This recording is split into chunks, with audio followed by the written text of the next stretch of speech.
menos. Lo esperamos en Carnicería La Lucha y Chacinería Costa Azul. Parada 15, Calles del Mar y Suderoy. Abierto todos los días en horario continuo. Teléfono 4479-9492. En La Pedrera, Supermercado Canopus en Avenida Principal. Espacio publicitario. En la mañana en cadena. Entrevista Central. Entrevista Central. De primera mano. Información destacada.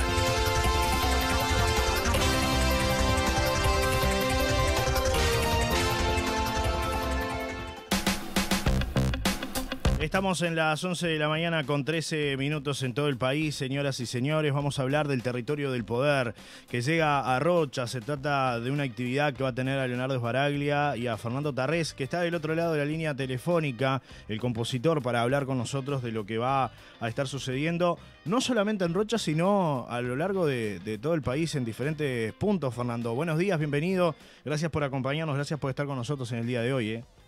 ¿Qué tal? ¿Cómo estás? No, gracias a ustedes por llamar y por querer conversar sobre este proyecto. Contame un poco, ¿cómo se da tu llegada, tu vínculo con Leonardo y de alguna manera cómo empiezan a desarrollar el territorio del poder? Bueno, venimos haciendo la obra hace creo que algo así como 4 años. Es una obra muy, muy interesante, muy intensa, y la temática, por tratarse de algo absolutamente atemporal y que transversalmente nos atraviesa a todos, hemos venido haciendo básicamente en Argentina y en distintos países de Latinoamérica.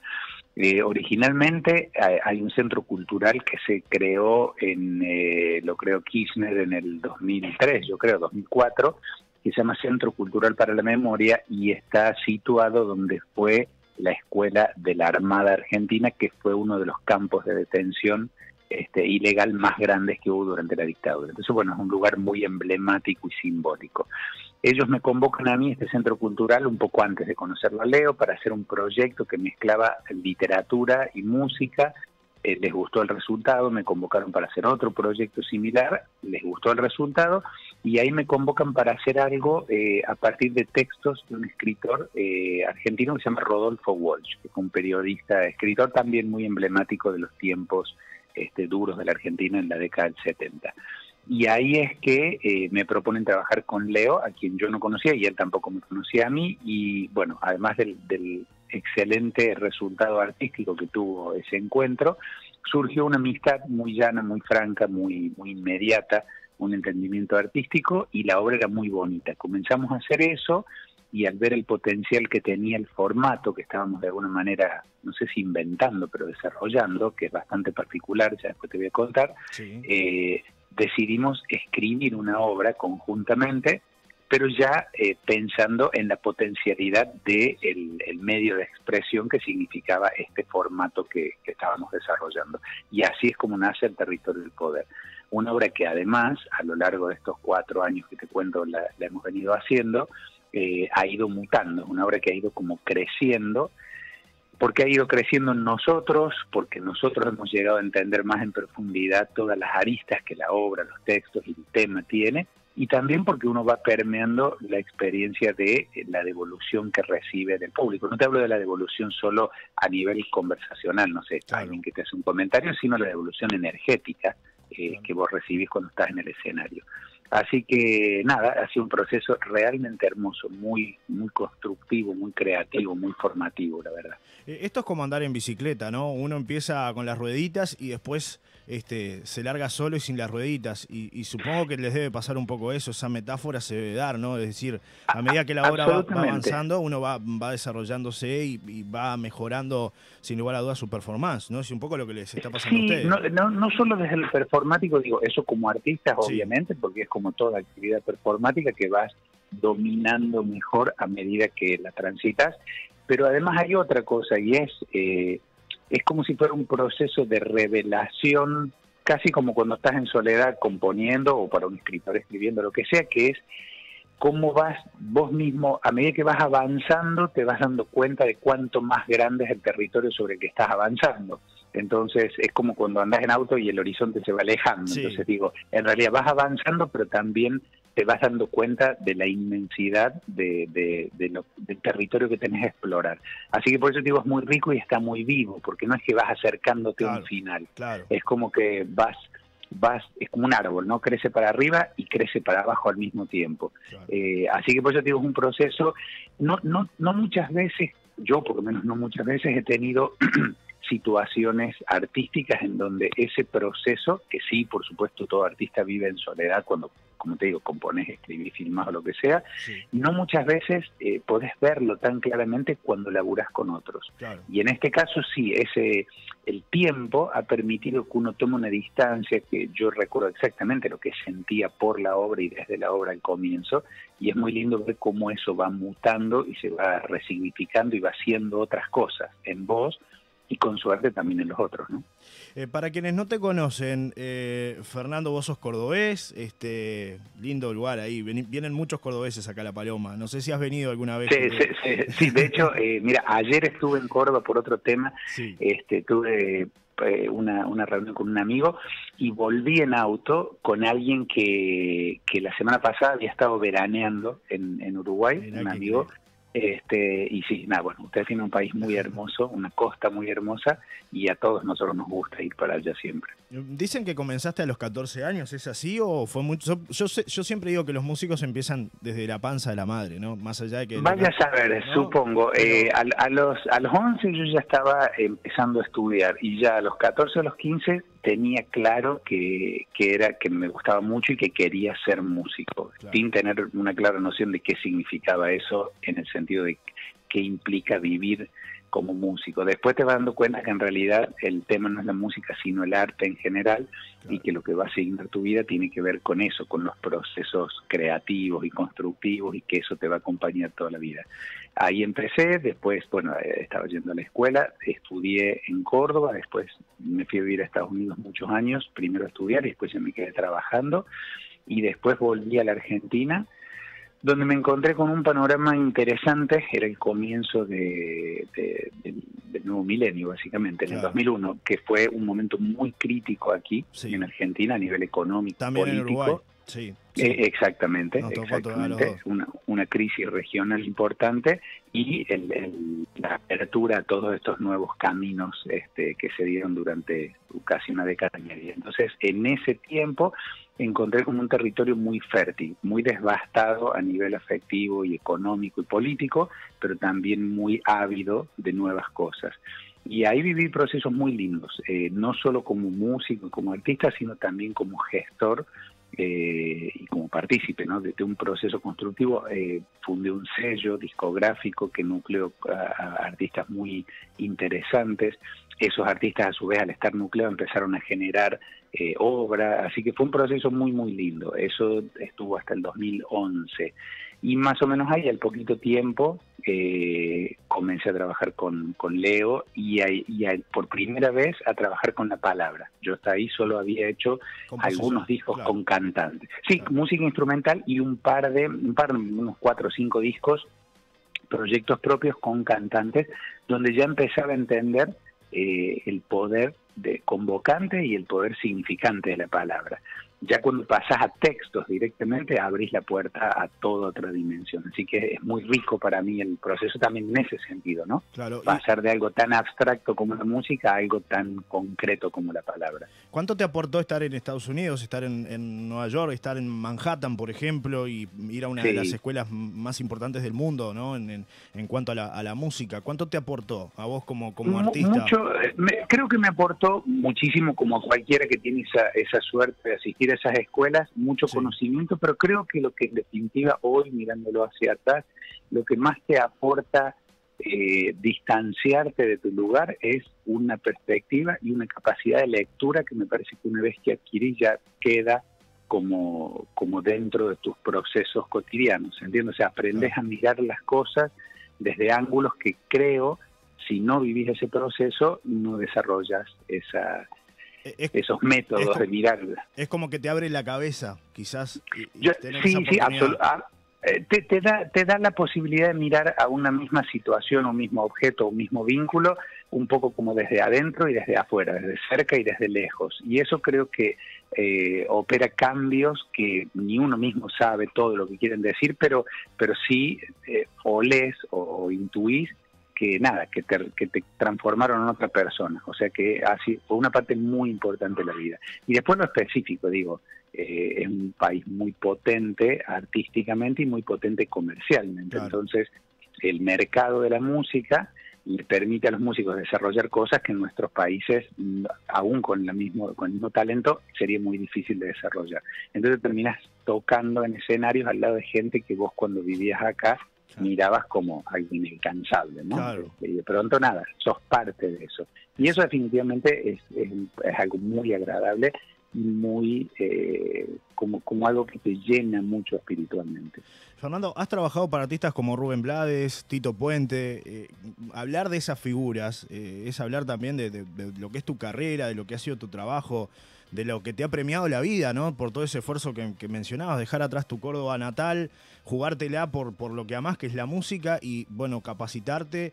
Qué importante es esto, ¿no? De luchar por un sueño. Qué importante es a veces jugársela y capacitarse para llegar quizás a lugares donde a veces uno no se imagina que puede llegar. Sí, a eso me refería recién cuando te digo, de pronto estás en situaciones en donde claro. Ni siquiera podrías haber pensado, porque tu manera de pensar antes de abordar esos procesos es una, y cuando estás adentro te das cuenta que todo aquello que vos calculabas estaban basadas en ecuaciones erróneas, ¿entiendes? Claro. Digo, es como yo te digo, bueno, ¿y cuáles van a ser las dificultades si te vas a vivir en Noruega? Y bueno, las que vos calcules desde Uruguay seguramente no van a pasarle ni cerca. Claro. Entonces, ese proceso que es medio como que te va pegando en la cara, es muy enriquecedor en el momento, y hoy, mirado a la distancia, decís, nada, qué afortunado que las cosas salieron como salieron, ¿no? ¿Qué va a ver el por ahí espectador de esta obra que realizan junto a Leo Sbaraglia en Rocha, el Territorio del Poder, que se va a estar presentando por acá el 8 de marzo, dentro de 7 días nada más, en una semana, en el Teatro 25 de Mayo? Ya algo adelantaste, pero yo voy como espectador, ¿y con qué me voy a encontrar? ¿Con qué escena me voy a encontrar, Fernando? Te vas a encontrar con algo que creo primero te va a descolocar sutilmente, probablemente te incomode un poquito también sutilmente, y al cabo de apenas unos minutitos probablemente ya te haya tragado, o sea, ya estés como en medio, completamente absorbido por una situación bastante envolvente. Físicamente lo que vas a ver es una escena muy muy simple, que se parecería más o menos a una película en una gran pantalla que está en el fondo, de donde el actor que va a contarte lo que pasa en esta película está afuera de la pantalla. Sería como un verdadero 3D. Tremendo. En donde estás viendo una película en donde el protagonista en realidad no está en la pantalla, sino adelante de la pantalla y en vivo. Y hay 3 músicos que estamos generando la música para toda esta película rara en 3D en tiempo real. A lo largo de esa película, el actor va a jugar un poco, va a entrar y a salir continuamente de la ficción a la realidad, y del personaje a alguien que te está contando en tercera persona. Por momentos Leo va a ser el personaje de la historia que te está contando, y por momentos Leo va a ser un tipo que te está contando una historia. Y esas historias son historias de gente común, pero que está en un momento, o sea, la foto de que cada historia te cuenta es esa persona absolutamente común como vos o yo, en un momento absolutamente extraordinario, no común de su vida.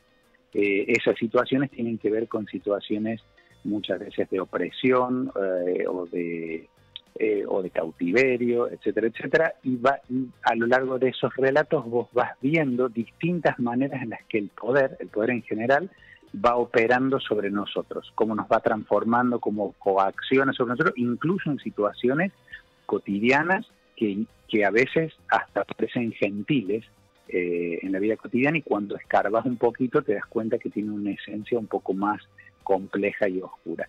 Y mientras la obra te va, digamos, así como te dije lo del árbol, ¿no?, que crece para abajo y para arriba, las raíces y las hojas, mientras la obra ahonda en un costado, si se quiere, oscuro, también va abriendo una especie de de tangente hacia un lugar luminoso, una suerte de propuesta alternativa, ¿no? Como, bueno, esto es lo que pasa, pero también esto es lo que nosotros podemos construir. Y entonces mientras te va mostrando la profundidad de la oscuridad, también te va mostrando la potencialidad de la luz. Entonces es muy profundo lo que pasa. Al mismo tiempo, como la obra tiene estas multidimensiones sonoras y visuales y demás, y leo que es tremendo en papel, creo que cada persona que va a ver la obra, si bien se lleva una idea general similar y claramente entiende un mismo argumento, ve una película distinta, porque los sentidos están un poquito como, casi te diría, sobreexpuestos, ¿no? O sea, hay un montón de información visual, un montón de información sonora, un montón de texto y un montón de emoción, todo ocurriendo al mismo tiempo. Entonces, bueno, vos vas agarrando más o menos lo que podés. Entonces, probablemente la persona que esté sentada al lado tuyo tenga vivencias muy diferentes a las tuyas. Y a su vez, de noche a noche, como hay muchísima improvisación de nuestra parte, de noche a noche la obra muta mucho, ¿no? O sea, claro, los textos son los mismos, pero la manera en la que esos textos terminan ocurriendo es muy distinto. Lo cual hace que tenemos gente que ha visto, que yo, 4, 5, claro, 6 veces la obra y se emociona todas de distintas maneras. Eso te iba a decir. Al mismo tiempo nos tiene a nosotros también en puntitas de pie, ¿no? Porque nosotros mismos no sabemos enteramente lo que va a pasar. Claro. Y eso hace que, por eso ha podido durar tanto también el proyecto, ¿no? Porque es frescura continua, o sea, cada noche es una nueva experiencia. ¿Cómo se da esa oportunidad de traerla a Uruguay y no solamente traerla a Uruguay y a Montevideo, que capaz que es la capital, donde muchas veces se centra todo, sino que, bueno, traerla al interior del país, porque también eso implica cierto compromiso, ¿no? Con los departamentos, con el interior del Uruguay. Mira, ahí hay un tema que es fundamental. Ahí quien tiene que ver es una persona a quien yo no conozco en persona, pero que me parece a priori una persona encantadora, no solo por el trato que tiene con nosotros, sino por su idea y su postura ideológica, cultural de cara a su propio país, que es Ana de Rogatis, sí, que se está jugando un partidazo justamente en romper una estructura comercial característica de nuestros países, de Uruguay más fuerte que Argentina, porque Argentina tiene, bueno, este monstruo que es Buenos Aires y después al menos un número de ciudades relativamente grandes. Uruguay, siendo un país más pequeño, es mucho más complejo comercialmente hacer lo que ella está haciendo, que es armar un entretejido donde realmente hay una vocación de construcción de país y de construcción de modelo cultural, ¿no? Justamente que no sea que las cosas van a Montevideo y el que quiera que viaje a verlas. Claro, es cierto. Por otro lado, no es lo mismo ver una obra, sobre todo una obra como esta, creo que ninguna, pero particularmente una como esta, no es lo mismo que vos vayas a Montevideo a un teatro que no te pertenece a ver algo, a que vos tengas una experiencia afectiva y emotiva, artística en tu barrio, en tu claro, ciudad, en tu... ¿no? Tiene otro significado y me parece que eso es valiosísimo. Fernando, te quiero agradecer por este momento que nos has regalado aquí en la radio, por estos minutos. Realmente lo disfrutamos mucho, te esperamos por acá por Roche. Bueno, ojalá que en algún otro momento puedas venir también como turista, ¿no? Ya que tenés tantos amigos cordobeses que han llegado acá a Rocha. Absolutamente, va a ser un gusto. Por lo pronto estamos muy deseosos de ir. Rocha es la primera fecha que vamos a hacer en Uruguay, o sea que va a tener una energía y una adrenalina muy particular.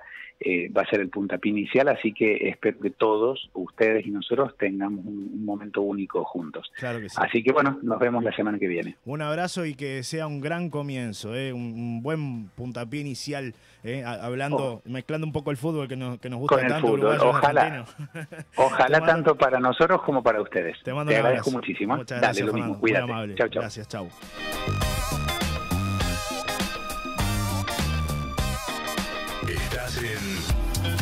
La mañana en cadena. La mañana en cadena. 102.1. 102.1. La mañana en cadena. Inicio de espacio publicitario. Llegaron a Aguabá hamacas paraguayas, perezosos en madera y tela, sillas hamacas, sillas, sillones y mesas en PVC y diferentes modelos de sillas para la playa, sombrillas y